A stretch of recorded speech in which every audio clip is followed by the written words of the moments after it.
What's good, YouTube? YXL here, and in this video I'm going to be showing you how to get your OBS Studio, your Streamlabs, your Elgato software, anything you normally use your Elgato capture card with.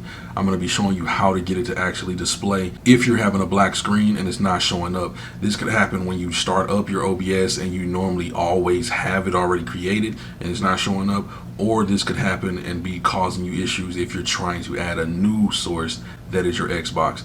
Very simple fix, and this is all you have to do. Alright, so the first thing you want to do is locate your Elgato.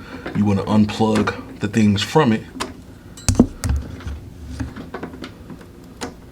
And you want to wait a little bit. So once you unplug it, just wait a little bit. And then you want to start plugging things back up. I don't know why this does this. I have not the slightest clue. But I do know it's making me wish I never put it under my desk. If I'm gonna have to be doing this all the time, I need to just move this bad boy to the back of my doggone monitor. And then once you launch your OBS, voila. I don't know why it does that. I do not know, but this is how you get it to work. If you have a black screen, do not panic, do not get mad.